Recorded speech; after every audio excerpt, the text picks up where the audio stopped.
Blitz India के सर्वोच्च भारत कार्यक्रम में दीपक द्विवेदी का नमस्कार। आज के इस एपिसोड में हम बात करेंगे अजय सिंह द्वारा लिखी एक पुस्तक आर्किटेक्ट ऑफ न्यू बीजेपी, जो प्रधानमंत्री नरेंद्र मोदी जी के ऊपर लिखी गई है।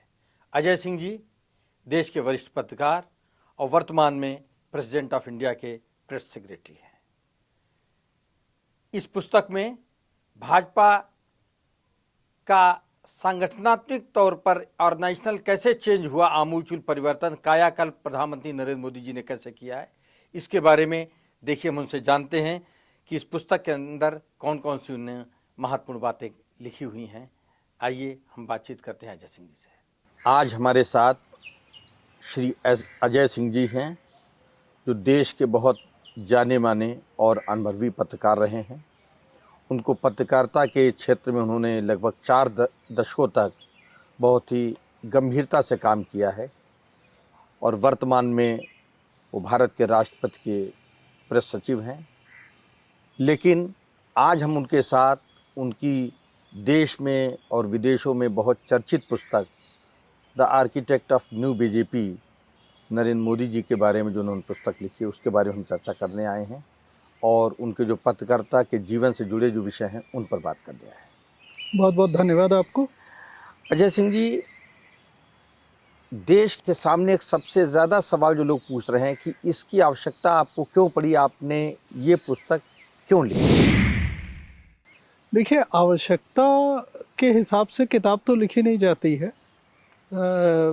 मैं बीजेपी बीट जो एक रिपोर्टर्स करते हैं, मैं करता था और शुरू से करता रहा।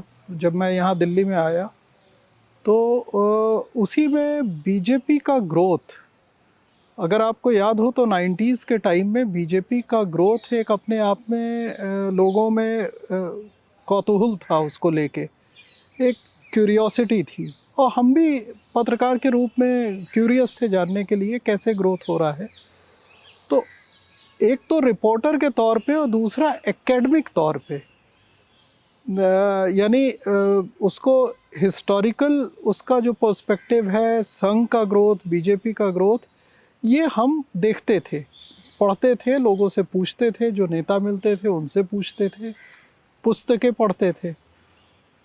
और जब 2014 में मोदी जी जीते तो जो जीत थी वो अप्रत्याशित थी, और अप्रत्याशित थी तो हम ये सोचने लगे कि आखिर ये ज्योग्राफिकल बाउंड्रीज जो बीजेपी कन्फाइंड थी उससे बाहर कैसे निकली।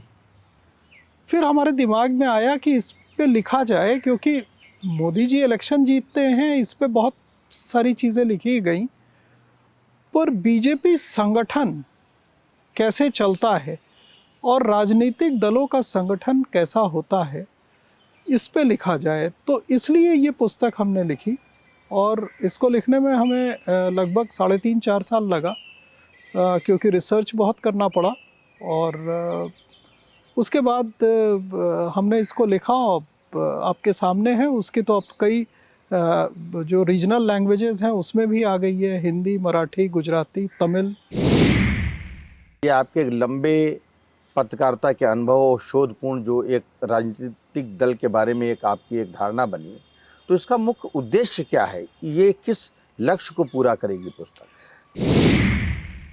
नहीं, पुस्तक किसी लक्ष्य के लिए नहीं होती है। राजनीतिक किसी का ऑब्जेक्टिव हो सकता है, लेकिन किताब लिखना तो किसी भी राइटर का मतलब वो लक्ष्य नहीं होता है। वो तो एक तरह से आप यूँ जानिए कि आपके जो एक्सपीरियंसेस होते हैं उसका आउटकम होता है। तो कोई लक्ष्य नहीं था उसमें सिंपल ये था लोगों को बताना कि राजनीतिक दल कैसे बनते हैं, संगठन कैसे बनता है, और एक व्यक्ति अगर संगठन में आता है तो बदलाव क्या क्या ला सकता है।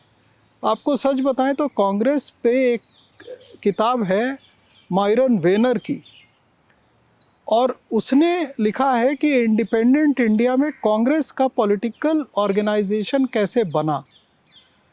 वो किताब अपने आप में अद्भुत है। वो किताब कांग्रेस के संगठन को बताती है कि एक इंडिपेंडेंट इंडिया जब बना तो एक राजनीतिक दल कैसा बनता है। तो हमारा उद्देश्य यही था कि राजनीतिक दल को लोग समझे कि संगठन कोई आसमान से अचानक नहीं बनता है, या एक कोई नेता सिर्फ आता है और वो स्पीच देता है, उससे संगठन नहीं बनता है। संगठन जमीन पे बहुत काम करना पड़ता है और राजनीतिक रूप से आपको बहुत ही लोगों से जुड़ना पड़ता है।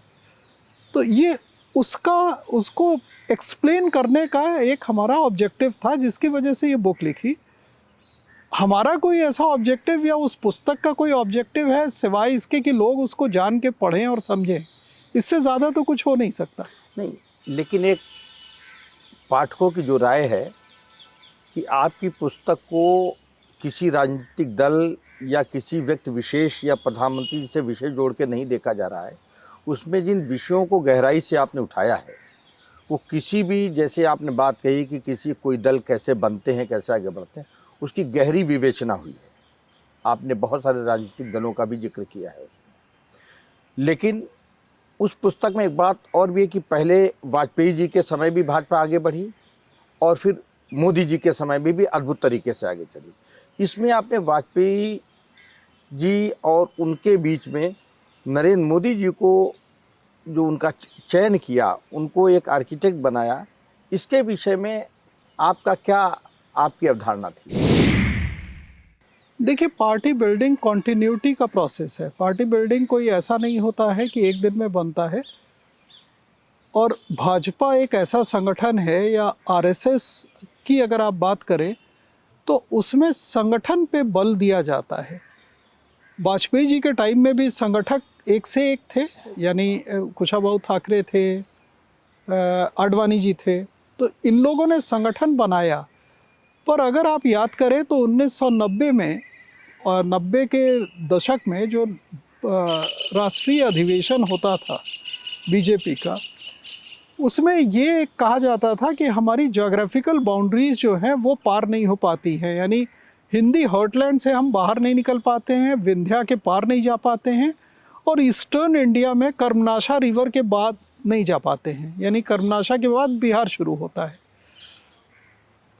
ये ज्योग्राफिकल बाउंड्रीज मोदी जी के टाइम में ब्रेक हुई।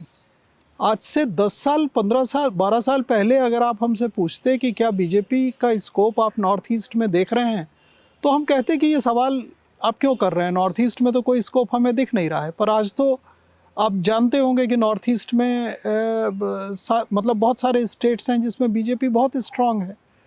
तो ये जो हम वो कह रहे हैं कि वो बैरियर्स जो ब्रेक किए ना मोदी जी ने, तो उसमें मेथड्स क्या क्या अपनाए गए हैं हमने उसका जिक्र किया है। इसका मतलब ये नहीं है कि जो पहले के संगठक थे उनका रोल नहीं है, उनका बहुत बड़ा रोल है, क्योंकि आज भाजपा जिस भी स्थिति में आई है वो प्रोसेस कॉन्टिन्यूटी में देखना चाहिए, उसको अलग अलग करके आप नहीं देख सकते हैं।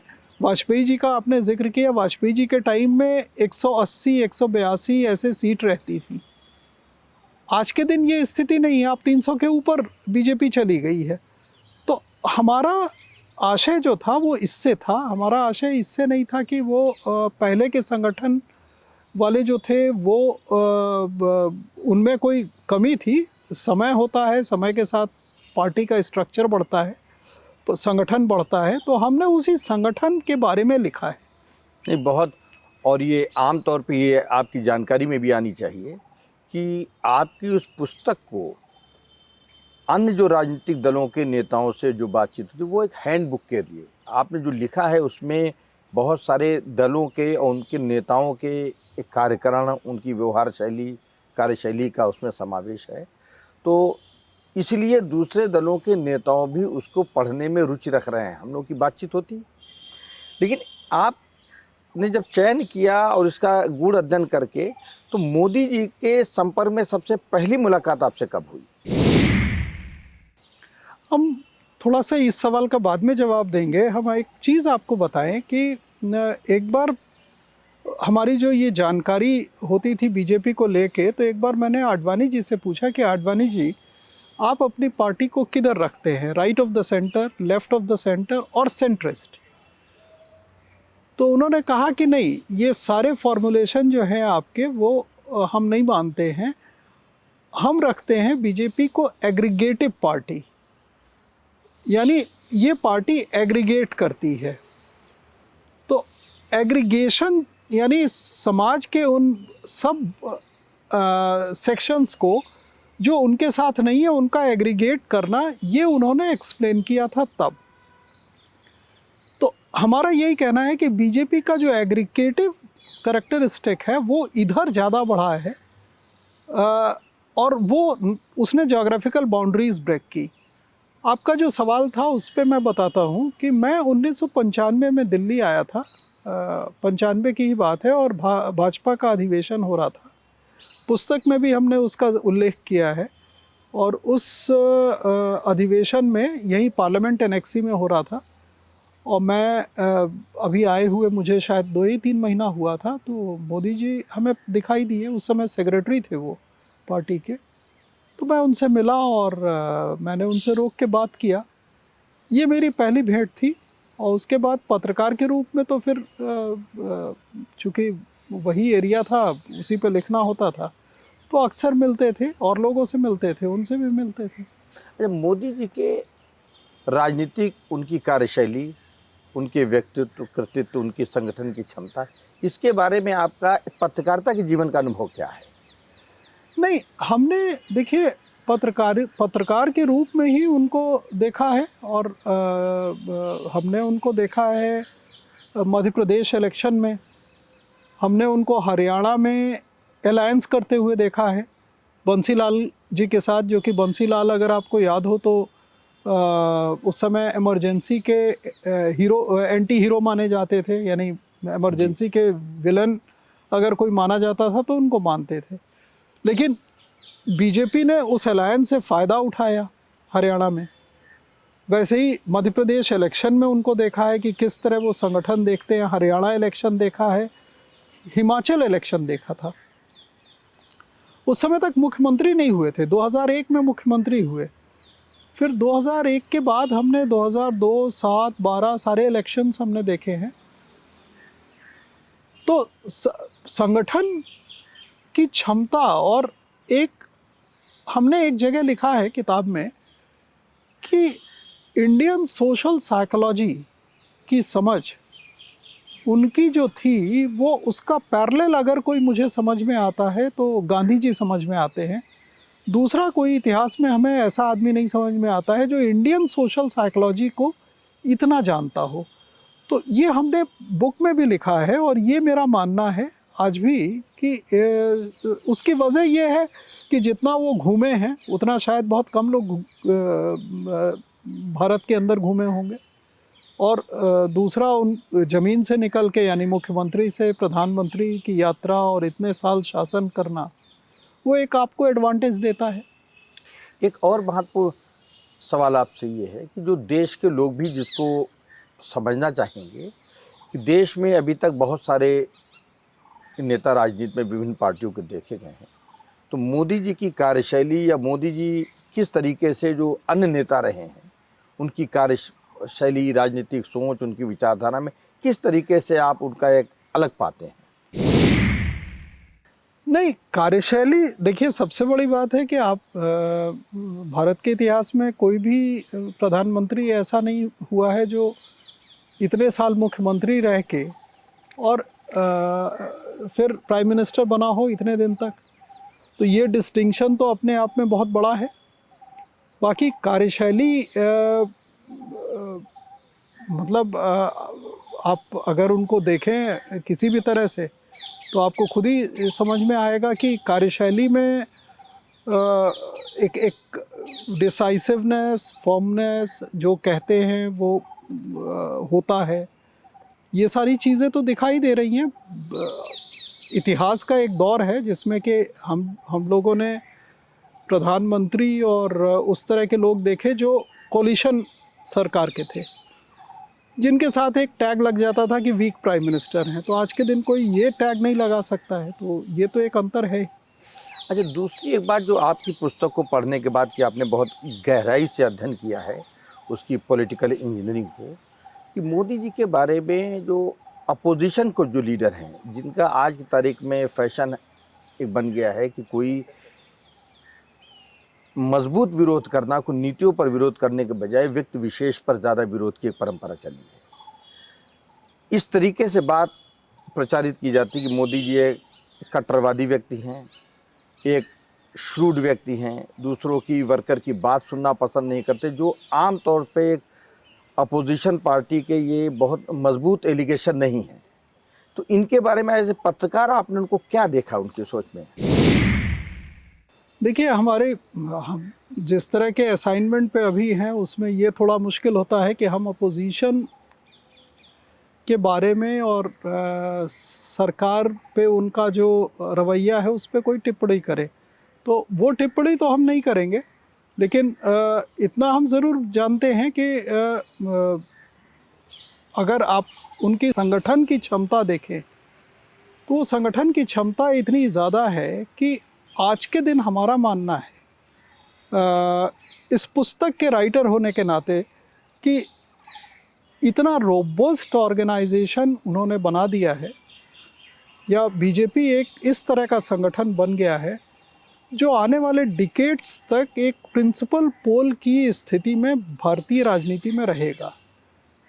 इसका मतलब हम ये नहीं कह रहे हैं कि वो हमेशा शासन में रहेगा, क्योंकि शासन में रहना और ना रहना इसके फैक्टर्स कुछ और होते हैं। कांग्रेस जैसे 50s में था या 60s में था, जो प्रिंसिपल पोल था, यानी उसी वो प्रिंसिपल होता था, बाकी इर्द गिर्द लोग घूमते थे।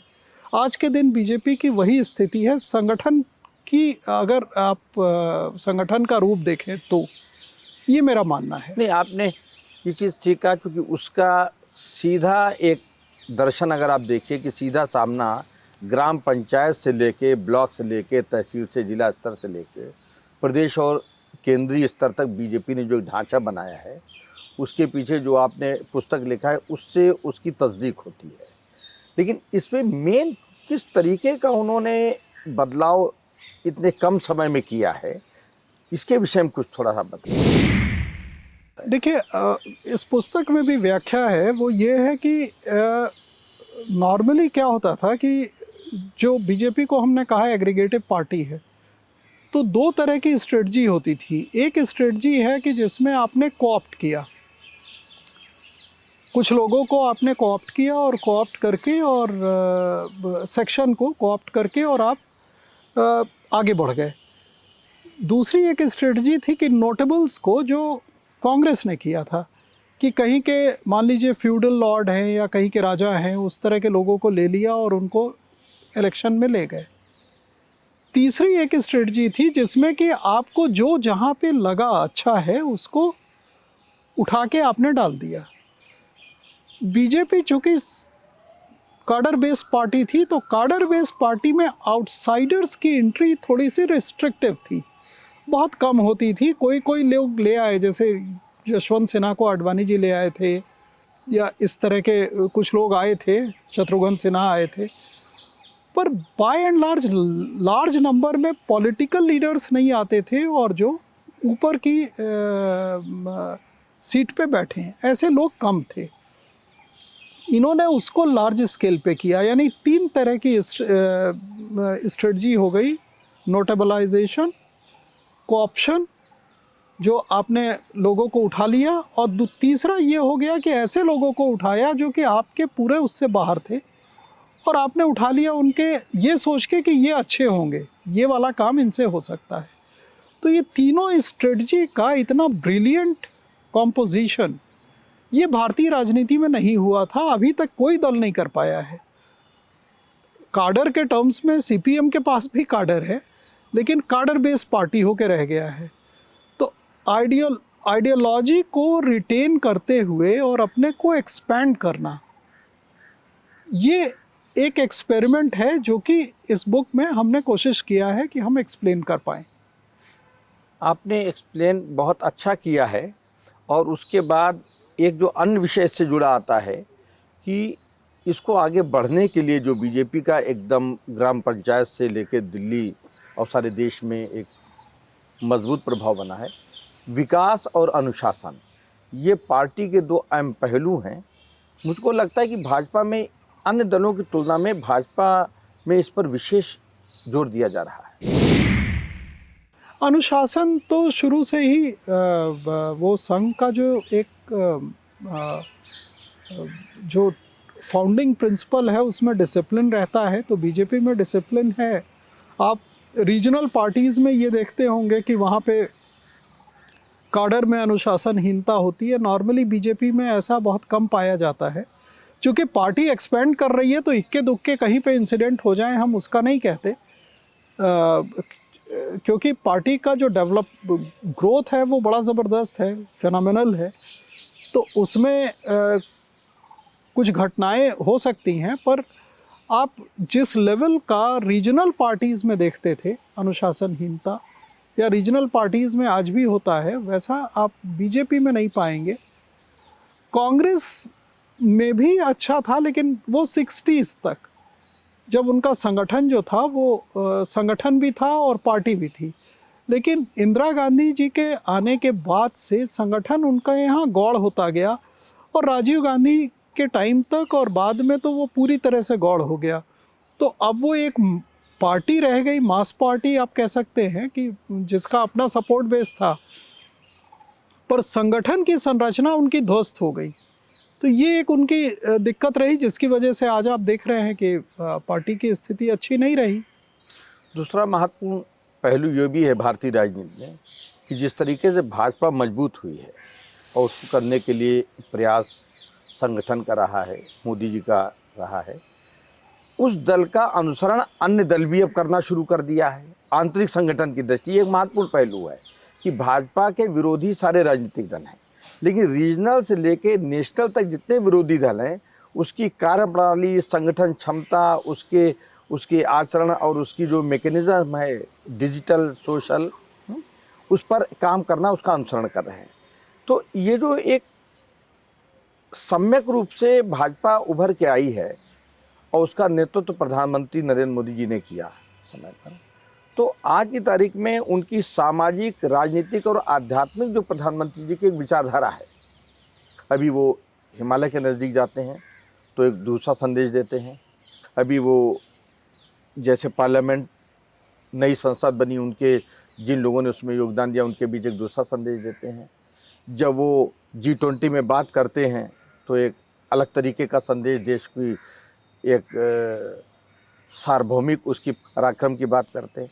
तो आज तक उनके बारे में एक, अगर उनको सर्वांगीण रूप से देखा जाए देश के प्रधानमंत्री के रूप में, संगठन क्षमता के रूप में, तो आपका क्या विचार है? देखिए मतलब प्रधानमंत्री पे विचार हमें देना, हम तो संगठक के रूप में ही हमने उन जो पुस्तक लिखा है वो उसी पे विचार दे सकते हैं। बाकी मल्टी फेसेटेड हैं, और भारत का प्रधानमंत्री कोई भी होता है, वो अपने आप में, भारत इतना बड़ा देश है कि उसके प्रधानमंत्री के पद तक कोई भी जाना आसान चीज़ नहीं है, और उसको लगातार रखना और जनता का ट्रस्ट मेंटेन करना 2 टर्म तक, ये अपने आप में बहुत अद्भुत है। तो लेकिन हम चूँकि हमारा सब्जेक्ट है वो संगठन तक है और हमने उसी पे लिखा है, तो हम उसी पे संगठक के रूप में बताएंगे। प्रधानमंत्री पे कोई ओपिनियन देना हमारे लिए उचित भी नहीं होगा। आपने प्रधानमंत्री आरएसएस के चीफ की उम्र का उस पुस्तक में जिक्र है, प्रधानमंत्री एक रिटायरमेंट की उम्र का जिक्र उसके एक खंड में आता है। तो इस विषय में संगठन की दृष्टि से आपका क्या विचार है? नहीं, संगठन की दृष्टि से मतलब ये कोई ऐसा कास्ट इन स्टोन तो होता नहीं है। ये उस समय जो चर्चा चल रही थी उसके संदर्भ में था ये, और पॉलिटिकल पार्टीज़ कोई सरकारी नौकरी वाले रिटायरमेंट एज से तो जाती नहीं हैं। बहुत लोग आप देखिए ना, भारत के बहुत अच्छे मुख्यमंत्री और बहुत सारे नेता, वो आज तक 80 साल तक चलते रहे और अच्छा उन्होंने किया। तो इसलिए वो कोई एक, जो हमने जिस संदर्भ में लिखा है वो ये लिखा है कि एक नई जनरेशन को ग्रूम करना, ये भी सीनियर्स का काम हो जाता है। तो वो संदर्भ था, और उसमें ये होता है कि कुछ लोग को लगता है कि भाई हो गया, अब वो सनसेट की तरफ आगे बढ़ते हैं। तो उसका संदर्भ था। लेकिन राजनीतिक पार्टीज़ और राजनीतिक जो लाइफ होती है, उसको किसी ईयर्स में बांधना हमारे ख्याल से वो संभव होता नहीं है, और ना ही करना चाहिए। आप क्या, जैसे बीजेपी का संगठनात्मक ढांचा इस समय इतना मजबूत है कि वो एक कहीं कहीं देखने में आता है कि सरकारी ढांचे से एक मजबूत सेक्टोरियल सिस्टम के तरीके से काम कर रहा है। ऐसे में क्या आप समझते हैं कि जो विकास की एक नई विचारधारा देश में शुरू हुई है 2014 के बाद में, हर क्षेत्र में, गांव से लेके और दिल्ली तक शुरू हो गया है। ग्राम प्रधान भी विकास की बात करता है, ब्लॉक प्रमुख भी बात करता है, और हर व्यक्ति को करना होता है। तो विकास, इसमें भाजपा के संगठन का या उसकी सोच का, उसके कार्यकर्ता जो पैदा हो रहे, उसका कोई योगदान है? देखिए, आपको एक चीज़ बता दें कि भाजपा का संगठन और सरकार, इसमें विरोधाभास नहीं होता। अगर आप गुजरात की भी हिस्ट्री देखें तो आपको एक इंस्टांस नहीं आएगा जहां पे भाजपा के संगठन ने सरकार के काम में हस्तक्षेप किया हो। वो कॉम्प्लीमेंट करते हैं, यानी अगर सरकार का काम है तो उसको आगे लेके चलने का काम तो उनका होता है। तो एक संगठन और सरकार के बीच में तारतम्य बैठाना, ये एक बहुत बड़ी उपलब्धि है। आप यहाँ के संगठन में कभी नहीं देखेंगे कि कोई संगठन का आदमी सरकार में हस्तक्षेप कर रहा हो, या वो ये कहता हो कि सरकार में ये होना चाहिए। तो वो स्कोप तो नहीं है। यहाँ पे तारतम्यता की बात है, और सरकार और संगठन दोनों एक लयबद्ध होकर काम कर रहे हैं। ये गुजरात में भी देखा है, और ये सेंटर में भी दिखाई देता है। ये विरोधाभासी नहीं है। अच्छा, संगठन मजबूत करना सरकार के एक्सपेंस पे नहीं होता है। नॉर्मली क्या होता है, कांग्रेस की दिक्कत क्या हुई कि इंदिरा गांधी ने सरकार मजबूत की लेकिन संगठन वीक किया। यहाँ पे स्थिति ये है कि संगठन भी मजबूत हो रहा है, सरकार भी मजबूत हो रही है। ये जो तारतम्यता है, ये हमने भारतीय राजनीति में नहीं देखी। ये एक नई चीज़ थी जिसकी वजह से ये पुस्तक और लिखी गई। नहीं, आपने सबसे इम्पोर्टेंट बात की। इस समय संगठन और सरकार दोनों एक ही दिशा में विकास की बात करते हुए, जो आज देश का, भारत का अंतर्राष्ट्रीय पटल पर महत्वपूर्ण स्थान है, उसमें संगठन और सरकार, इन दोनों का बहुत बड़ी महत्वपूर्ण भूमिका है। तो आप एक जो विषय, एक पत्रकारिता के अनुभव के आधार पर मैं आपसे जानना चाहता हूं, जो सारे लोगों को एक संदेश जाएगा कि जो आज की पत्रकारिता है और जो आपने अपने समय में सक्रिय पत्रकारिता की, क्या उसमें कुछ आप बदलाव देख रहे हैं? नहीं, बहुत बदलाव हो गया। आप भी हमसे थोड़े ही बात आपने शुरू किया होगा, हमारा ख्याल है। और जो मेन स्ट्रीम मीडिया जो होता था उस समय, वो मेन स्ट्रीम रहा नहीं। दूसरा, मीडिया एक चैनल होता था इन्फॉर्मेशन देने का, ऑफिशियल इन्फॉर्मेशन भी वहीं से आता था, वो ख़त्म हो गया। यूँ कहिए कि डेमोक्रेटाइज इतना ज़्यादा हो गया कि कोई आदमी यूट्यूब चैनल खोल लेता है और वो बोलने लगता है। हम ये नहीं कह रहे कि ये ख़राब है, हम सिर्फ ये बता रहे हैं कि आज के दिन जनता तक पहुंचने के माध्यम इतने ज़्यादा हो गए हैं और इतने आसान और इतने सस्ते हो गए हैं कि आप अगर कोई दबाना भी चाहता है तो आप दूसरे माध्यम से पहुंच सकते हैं। तो इसलिए देखते देखते चीज़ें बहुत बदल गई हैं।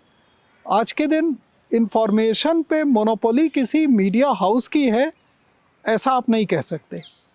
इन्फॉर्मेशन पे मोनोपोली उस आदमी की है जो वो इन्फॉर्मेशन रखा है, और वो यूट्यूब पे खड़ा होके बोल देगा या कहीं खड़ा होके बोल देगा।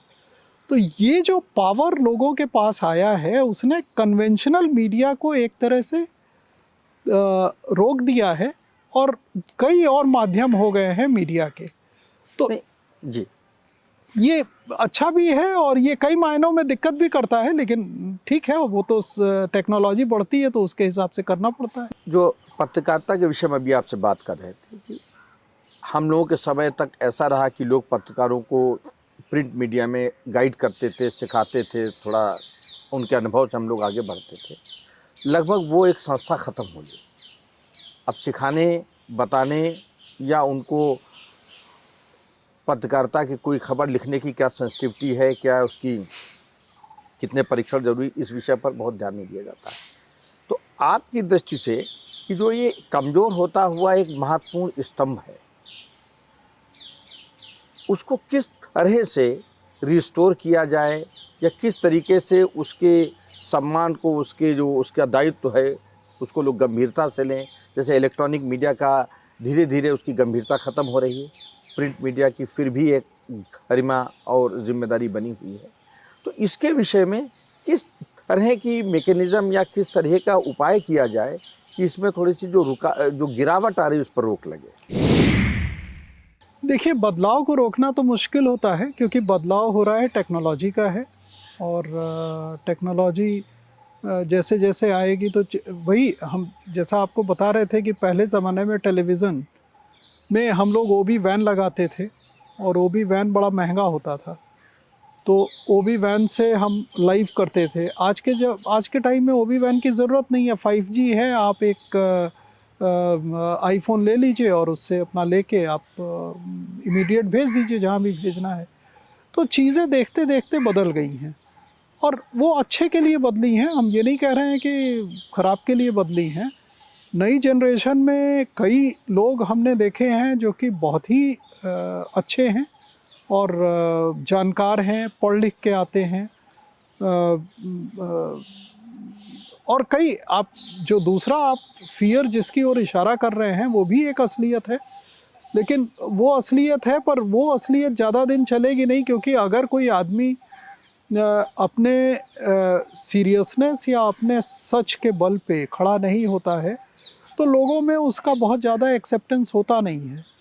तो ट्रांजिशन फेज़ है, और ये ट्रांजिशन फेज़ है जिसमें कि चर्निंग चल रही है। और कन्वेंशनल मीडिया जिस रूप में हम मीडिया को देखते थे वो मीडिया नहीं रहा, और समय के साथ बदला है। तो उसको मतलब हम लोग देख ही सकते हैं, क्योंकि वो टेक्नोलॉजी का ऐसा बदलाव है कि उसमें आप कुछ कर नहीं सकते हैं, और वो इक्विलिब्रियम किसी स्टेज पे जाके लेगा, और जब लेगा तो शायद अच्छा होगा।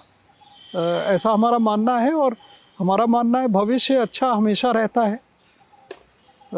एक चीज़ हमें लगती है कि शायद राजनीति छोड़ के अगर विकास और इस पे एग्रीकल्चर, इस तरह के साइंस, इस पे फोकस मीडिया का ज़्यादा होना चाहिए। मास मीडिया का वो थोड़ा कम है। तो अब जैसे आप लोग ने शुरू किया है तो आप लोग डेवलपमेंट पे फोकस आपका है, तो ये सब बदलाव अच्छे हैं। क्योंकि डेवलपमेंट जर्नलिज्म के बारे में काफ़ी शुरुआत है, हम लोग भी उसके एक पार्ट हैं, और वो उसका सबसे बड़ा श्रेय सरकार को जाता है कि उन्होंने एक डेवलपमेंट का जो एक देश में एक इकोसिस्टम बनाया। और प्रसन्नता की बात यह है कि बहुत सारे विभिन्न सोच विचारधारा वाले जो अखबार के लोग थे वो डेवलपमेंट के विषय पर एक साथ इकट्ठे हुए। तो आपको क्या लगता है कि डेवलपमेंट जर्नलिज्म का जब भारत विकासशील भारत, विकसित भारत बनने के लिए, विकसित से विकासशील, विकासशील से विकसित भारत की ओर बढ़ रहा है, उस समय डेवलपमेंट जर्नलिज्म के बारे में आपकी राय क्या है? बहुत स्टोरीज़ हैं। हमें वही लगता है, कभी कभी हम जाते हैं गांव में और वहाँ पे देखते हैं तो लगता है कि इतनी सारी स्टोरीज़ हैं वहाँ पे, जो ऑर्डिनरी स्टोरीज़ हैं। कैसे सेल्फ हेल्प ग्रुप ने काम किया और बहुत अच्छा काम किया, किस तरह से इनोवेशन के क्षेत्र में लोगों ने नया नया काम किया, स्टार्टअप शुरू किया। और ये लड़के हैं सब बहुत छोटे छोटे, मतलब 25 साल, 30 साल, 35 साल, ऐसे विमेन हैं। विमेन जो कि नॉर्मली घर में रहना और ये सब उनको माना जाता था, तो वो बाउंड्रीज़ ब्रेक कर रही हैं। बहुतायत ऐसी स्टोरीज़ आपको भारत के गांव में मिलेंगी, भारत के ऐसे शहरों में मिलेंगी जो इस तरह के शहर नहीं है, मेट्रोपॉलिटन जो सिटीज़ हैं उससे अलग है। तो उसको निकाल के लाना और उसको लोगों तक पहुंचाना, ये एक चैलेंज बहुत बड़ा है, और उसके लिए ऑडियंस ढूंढना, ये चैलेंज बड़ा है। आप देखते होंगे, हम तो दंग रह जाते हैं जब हम राष्ट्रपति भवन में देखते हैं कि जब पद्मश्री अवार्ड या पद्मा अवार्ड के लोग आते हैं और उनका काम देखिए आप, तो आप दंग रह जाएंगे कि अब एक कोई बिहार के किसी कोने के गांव में, कर्नाटक के किसी कोने के गांव में बैठा हुआ कोई आदमी अद्भुत काम कर रहा है। तो और हम लोग, मीडिया का एक लार्जर सेक्शन अपने को फोकस कर लेता है मेट्रोपॉलिटन की तरफ, तो वो एक हम यूँ कहेंगे कि डिसबैलेंस है, पर वो बैलेंस धीमे धीमे आएगा और लोग शायद देखेंगे उसको ज़्यादा। अजय सिंह जी, आज आपने development journalism, development politics, development governance, इन सब के ऊपर जो बातचीत की और उसके लिए समय निकाला, ब्लिट्स इंडिया की ओर से हम आपके बहुत आभारी हैं। धन्यवाद। बहुत बहुत धन्यवाद आपको। आइए अब हम बात करते हैं देश के जाने माने फिल्म अभिनेता पंकज त्रिपाठी की। पंकज त्रिपाठी ने अटल नाम की फिल्म में अटल बिहारी वाजपेयी जी के रोल को किया है बहुत खूबसूरती के साथ। इसके लिए वो बहुत उत्साहित हैं। इस बारे में उन्होंने ब्लिट्स इंडिया की ओर से वरिष्ठ पत्रकार जोयता मित्रा के साथ एक बातचीत की है। आइए सुनते हैं इस बातचीत। जी, पहले तो कंग्रेचुलेशन कि जिस तरीके से ट्रेलर को प्यार मिल रहा है, सराहना मिल रही है, सबसे बड़ी बात है रेस्पेक्ट मिल रहा है। इसके लिए मैं कंग्रेचुलेट करना चाहूंगी आपको। थैंक यू, धन्यवाद। आपके व्यक्तित्व का असर है, क्योंकि बात जब बायोपिक्स बनती हैं तो हर तरह की बातें होती हैं। हाँ हाँ हाँ, है ना। तो मेरा पहला सवाल रहा कि 21 साल का लड़का गांधी मैदान में एक दिन एक नेता के विचार को समर्थन देने, या यूं कहूं कि सुनने गया था। सुनने गया था। तो वो 21 साल के लड़के के मन में क्या कुछ था उस वक्त, और वो कौन सा साल था? एक तो साल मेरे ख्याल से 95 से 96 के बीच का कुछ होगा जी। और मेरे प्रिय नेता थे, तो उनको हम कभी कभार रेडियो पे, तब टीवी नहीं था हमारे पास, तो रेडियो पे सुन लिया, कभी अखबार में पढ़ लिया। जी। तो मेरे भैया जाते थे उनको सुनने। जी। तो बोलते थे अटल जी ने क्या कहा है, सुनो पढ़ो। तो मैं उनका फैन हो चुका था, प्रशंसक। तो पता चला गांधी मैदान में आ रहे हैं, पटना में हूँ, तो लाखों की भीड़ में मैं भी चला गया सुनने। और बिहार के बच्चों का, मतलब मैं खुद वहाँ से ताल्लुक रखती हूँ, तो मुझे पता है कि थोड़ा कॉलेज और स्कूल और ये सब में थोड़ा सा पॉलिटिकल उसमें हिस्सा लेना जरा होता ही था। वो एक मतलब हिस्सा था जीवन, आम बात है। हाँ जी जी, आम बात। तो स्टूडेंट पॉलिटिक्स का हिस्सा भी रहे हैं आप? हाँ, मैं विद्यार्थी परिषद में ही था, एबीवीपी में, जो कि एक आरएसएस बीजेपी का ही छात्र संगठन है, आरएसएस। जी जी। तो कभी उस वक्त लगा था कि कभी पॉलिटिक्स में आना है या कुछ ऐसा लीड करना है, ऐसा कुछ कभी मन में रहा है? हाँ, उस समय तो लगता ही था कि मैं छात्र नेता बनूंगा, फिर नेता बनूंगा, लेकिन 4-5 सालों में मेरी रुचि चली गई, वहाँ से रुचि नाटक की तरफ हो गया। आपकी जर्नी भी तो ऐसी है, आपने होटल मैनेजमेंट किया, नाटक किया, फिर मतलब जहाँ किस्मत को लाना था वहाँ ला करके खड़ा, वहाँ ला दी था, तो सब छूटते गया। फिर छात्र राजनीति से रुचि कम हो गई, होटल की नौकरी छूट गया। तो वो किस्मत में यही था और ईश्वर इधर ही लेके आ गए। और जहाँ आप बहुत सारे किरदार एक साथ निभाते हैं ना पंकज जी। जी जी। अच्छा, उस वक्त ये भी था कि 2003 की बात है, शायद लालू यादव के खिलाफ किसी स्टूडेंट कैंपेन के तहत आपको जेल भी जाना पड़ गया था। वो थोड़ा किस्सा बताए ना। हाँ, वो एक आंदोलन हुआ था, उस आंदोलन में हमने हिस्सा लिया था और गिरफ्तार हुए थे। हाँ। विद्यार्थी परिषद में ही था, तो फिर जेल जाना पड़ा 2-3 दिन के लिए। तो जेल में रहे, और उस समय तो लगता था कि राजनीति में जेल जाता मतलब वैलिडेशन है। जी जी। तो उस जेल से आने के बाद धीरे धीरे मेरा छात्र राजनीति से रुझान कम होने लगा और नाटकों में रुचि बढ़ने लगी। जी बिल्कुल पंकज जी, उसके बाद जब रुझान नाटकों में और एक्टिंग की तरफ आने का हुआ, छोटे छोटे रोल्स, बड़े रोल्स, फेमिनाइन रोल्स, मतलब आपने हमेशा किरदार को किरदार समझा, ना कि कि नहीं बड़ा एक मतलब बस पूरे फिल्म का हीरो बनना है। आपने नहीं। हमेशा अपने किरदार को पकड़ के मतलब वही पकड़ कर आप आगे चले। जी जी जी जी, बिल्कुल बिल्कुल। थॉट प्रोसेस कैसे आता है पंकज जी? क्योंकि पहले हम सोचा ही नहीं थे कि मैं कभी लीड रोल भी करूंगा, तो जो मिलता था वही लीड रोल होता था हमारे लिए। हम लीड रोल की प्रतीक्षा में नहीं थे जी तो मैं जो छोटे रोल किया हूँ वो दुनिया के लिए छोटे रोल होंगे, वो मेरे लिए सारे लीड रोल थे। बिल्कुल बिल्कुल। तो और मैं वही आपने मान के करता था कि बस यही मौका है, इसी में जो हम जितनी समझ है, जितना जानते हैं, उसको उतना बेहतर करना है। तो जब आप एक्टिंग पढ़ाते थे तो क्या शिक्षा का हिस्सा ये भी रहा है कि किरदार को किरदार समझना चाहिए, जैसा कि आपने कहा कि वही मेरे लिए सबसे बड़ा हिस्सा था, ना कि छोटा रोल। बाहर वालों के लिए छोटा रोल, लेकिन आपके लिए वो पूरी दुनिया थी। हाँ, कि किरदार बड़े होते हैं, हम छोटे, एक्टर छोटा होता है। जी बिल्कुल। चाहे लीड रोल ही क्यों ना हो, कैरेक्टर। हम, मुझे याद है शुरुआत में मुझे लोग गैंग्स ऑफ वासेपुर में सुल्तान के नाम से याद करते हैं, मिर्जापुर में कालीन भैया। कोई मेरे कैरेक्टर ज्यादा पॉपुलर है मेरे बनिस्पत। किरदार तो आप किरदार में ढल जाते हैं इस तरीके से ना, चाहे कालीन भैया हो, और अब तो अटल के नाम से भी जाने जाएंगे, और बरसों तक, जमाने तक मतलब रहेगा कि ये अटल बने थे। हाँ हाँ हाँ, ये सुखद संयोग है। मैंने सपने में भी नहीं सोचा था। वो 21 साल का लड़का जब सुन रहा था स्पीच, 500 मीटर दूर था या 400 मीटर, और तब एलईडी स्क्रीन भी नहीं होते थे कि नेताजी मतलब क्लोजअप दिख जाए कि कैसे दिख रहे हैं। तो दूर से जो वाइड शॉट में मैंने अटल जी को देखा था, कहाँ मालूम था कि एक दिन अटल जी के किरदार में एक्सट्रीम क्लोजअप भी दूंगा। तो ये लाइफ की हिस्ट्री है। वो जो आज आपको बहुत वाइड एंगल दिख रहा है, बहुत धुंधला सा, चौड़ा सा, वो एक दिन बहुत करीब भी हो सकता है। अब अटल जी के यात्रा को, जर्नी को, उनकी संघर्ष को, उनके विचार को, उनके व्यक्तित्व को मैं इतना समझने लगा हूँ कि मैं भी एक किताब लिख दूँ। क्या बात। आप रिसर्च बहुत करते हैं, आप पढ़ते बहुत हैं, किसी भी किरदार में जाने से पहले आपकी सोच विचारधारा बहुत ज्यादा उस पर मतलब आप वक्त लेते हैं।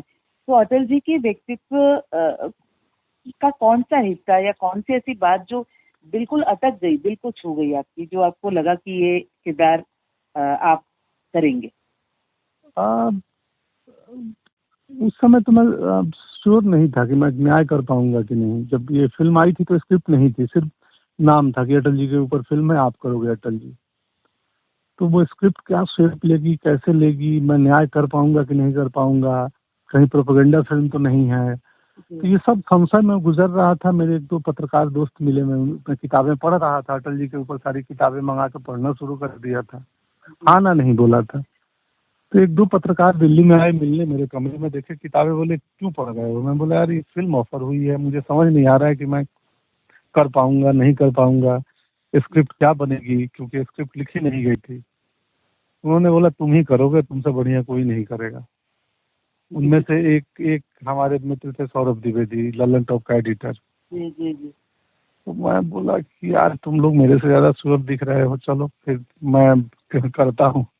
हमको बहुत विश्वास है ना आप पर, हमको लगता है कि आप न्याय करेंगे। तो फिर किया, और अब 19 जनवरी को दुनिया देखेगी और फिर मूल्यांकन करेगी। अटल जी के व्यक्तित्व ने आपको किस तरह से बदला है, थोड़ा बहुत जो भी अगर मैं पहले भी सौम्य था और करुणा, दया, संवेदना से भरा हुआ था। अब और भर गया हूँ। मैं भीतर से लोकतांत्रिक हो गया हूँ। आप मेरी फिल्म की बुराई भी कर दो तो भी मैं आपके प्रति मेरे मन में कुछ नाराजगी और गुस्सा नहीं होगा। उनका व्यक्तित्व ने मुझे यही सिखाया है कि दुनिया तुमको जिस नजरिए से देखती है उसको देखने दो, उस पे उसका प्रतिरोध मत करो, उससे नाराजगी मत लगाओ। पंकज जी, वाजपेयी कितनी बड़ी जिम्मेदारी है आपके लिए? बहुत बड़ी जिम्मेदारी है, बहुत बड़ी, क्योंकि पब्लिक डोमेन में भरपूर हैं। फैक्ट से कुछ छेड़छाड़ ना हो स्टोरी टेलिंग के दरमियान। उनके जीवन यात्रा के किस किस पल को उठाएं कि वो एक कहानी का रूप ले सके। तो वो राइटर की जिम्मेदारी थी, क्योंकि एक 80-90 साल के बृहद जीवन को, बड़ी लार्जर देन लाइफ जीवन को 2 घंटे की फिल्म में कैसे समेटेंगे। लोग देखेंगे, बोलेंगे वो तो रह गया, वो तो रह गया, वो तो नहीं हुआ। तो जिम्मेदारी बहुत बड़ी है और हमने पूरी ईमानदारी से मेहनत पूर्वक निभाई है। अब दर्शकों के ऊपर है वो क्या प्रतिक्रिया देते हैं। पंकज जी, वाजपेयी की एक बहुत मतलब वो शायद ऐसे अकेले नेता रहे हैं जिनके पॉलिटिकल करियर के अलावा उनका जो एक व्यक्तित्व था उससे बहुत लोग प्रभावित होते थे। खासतौर पर वो एक पोएट थे। मैं कई बार उनकी कविताएं मैं खुद सुनती हूँ। मैं बहुत ज़्यादा पॉलिटिकली इंक्लाइंड नहीं हूँ या इतनी ज़्यादा समझ नहीं रखती, लेकिन मैं उनकी कविताओं को बहुत सुनती हूँ और मुझे अच्छा लगता है। हाँ। अब मैं हार नहीं मानूंगा, राग नहीं ठानूंगा, काल के कपाल पे लिखता मिटाता हूँ। तो हार नहीं मानूंगा कविता ही ने तो बॉम्बे में 8 साल बिना फिल्म किए, बिना कैमरा देखे रखा होगा। क्या बात। कविताओं का काम है एक निराश व्यक्ति को हौसला देना, एक परेशान आत्मा को उम्मीद जगाना। तो वो कविताएं मेरे लिए भी उनकी बहुत खास हैं। तो मेरी क्या उन कविताओं का संग्रह हमेशा मेरे सिरहाने के आसपास ही रहती है। मेरी क्या उन कविताएं जो उनकी कविताओं का संग्रह है। अच्छा, तो पंकज जी, अपने जीवन के साथ आप कितनी समानता पाते हैं? आप खुद को उनके कितने करीब पाते हैं? बहुत। मैं शायद अगर राजनेता होता तो उन्हीं की तरह होता या उनकी तरह बनना चाहता।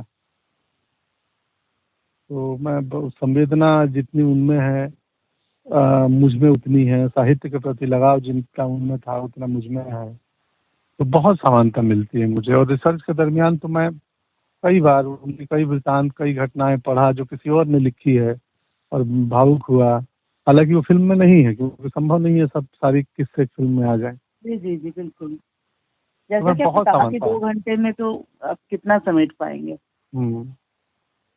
तो एक ऐसी पार्टी जिनकी शुरुआत उन्होंने की, जिन्होंने एक जो विचारधारा उस पार्टी की रही है और जो एक प्रोग्रेसिव हम कह सकते हैं, उन्होंने उस वक्त देखा था और आज भी हम लोग उसी को लेकर के चल रहे हैं। तो उस विचारधारा को लेकर के अगर आप कुछ कहना चाहें। हमें व्यक्ति अटल, विचार अटल, प्रेरणा अटल, वो बटेश्वर का लड़का अटल जो बाद में अटल बिहारी वाजपेयी बनता है, इस देश का बहुत ही चर्चित और प्यार सम्मान पाने वाला लीडर बनता है और कवि होने के बावजूद इतने कठोर निर्णय लेते हैं अपने जीवन काल में। तो उन्हीं का समावेश है और हम लोग तटस्थ होके उनकी कहानी कह रहे हैं जी। एकदम न्यूट्रल होके। तो अब देखते हैं दर्शक कैसे लेते हैं इस जर्नी को, इस कहानी को। पंकज जी, आपके व्यक्तित्व की एक और बात मैं आपसे सुनना चाहूंगी। आप फेमिनिस्ट रहे हैं, आप हमेशा आपने सपोर्ट किया है, आप अपने गांव में भी बहुत ज्यादा काम करते हैं, सोशली ड्रिवन इंसान हैं आप, सोशल ड्रिवन फिल्में करते हैं, सोशल कॉज पर काम करते हैं। आपने किरदारों में भी आपने कभी भी मतलब एक फेमिनिन किरदार को भी आपने जिया है। तो घर में पत्नी को सपोर्ट करते हैं, आपकी बेटी है, तो ये जो धारा है आपकी, ये इसे लेकर आप क्या मतलब चाहेंगे? ये व्यक्ति की बनावट है। मैं जब गांव में पल बढ़ रहा था मेरी ग्रोइंग एज में, तो मुझे पता नहीं था कि स्त्रियों का सम्मान कितना आवश्यक है और क्या है और उनका योगदान क्या है समाज में, हमारे जीवन में।